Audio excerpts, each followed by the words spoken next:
ইরানের ক্ষেপণাস্ত্র হামলার পর গালফের দেশগুলো কঠিন দ্বিধার মুখে পড়েছে। গত সপ্তাহান্তে দোহা, দুবাই ও মানামার মতো শহরে ক্ষেপণাস্ত্র ও ড্রোন হামলা চালানো হয়। এতে শুধু কাঁচামাল ও ভবন ক্ষতিগ্রস্ত হয়নি, বরং গালফ রাষ্ট্রগুলোর স্থিতিশীলতার ভাবমূর্তিও ধ্বংস হয়েছে।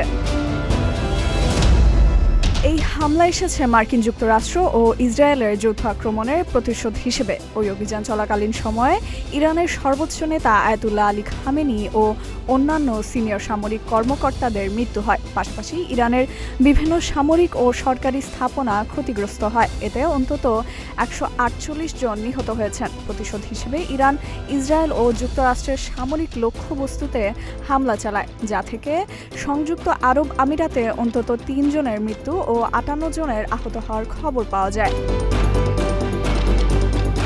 বিশ্লেষকরা বলছেন, গালফ রাষ্ট্রগুলো আগে থেকেই এই যুদ্ধের সম্ভাবনা দেখতে পেয়েছিল এবং এড়ানোর প্রচেষ্টা চালাচ্ছিল।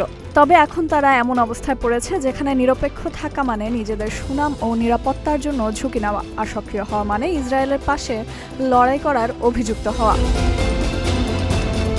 রাজনৈতিক বিশ্লেষকরা মনে করছেন, গালফ রাষ্ট্রগুলো হয়তো নিজেদের নিয়মে প্রতিরক্ষা পদক্ষেপ নিতে পারে। তারা হয়তো যৌথ সামরিক অভিযান চালাবে, যেমন পেনিনসুলা শিল্ড ফোর্সের মাধ্যমে, যাতে তাদের নেতৃত্ব ও প্রভাব প্রদর্শিত হয়। বিশ্লেষকরা আরও সতর্ক করে বলেন যে ক্ষেপণাস্ত্র হামলা শুধু শারীরিক ক্ষতি নয়, বরং গালফ রাষ্ট্রগুলোর সফট পাওয়ার বা বিনিয়োগ ও পর্যটন কেন্দ্র হিসেবে স্থিতিশীলতার ভাবমূর্তিতেও মারাত্মক প্রভাব ফেলেছে।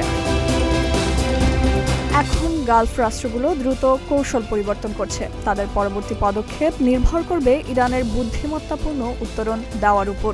কিন্তু শহরের উজ্জ্বল স্কাইলাইন ক্ষেপণাস্ত্রের ছোঁয়ায় ইতিমধ্যেই নিরপেক্ষ থাকার বিকল্প সীমিত হতে শুরু করেছে।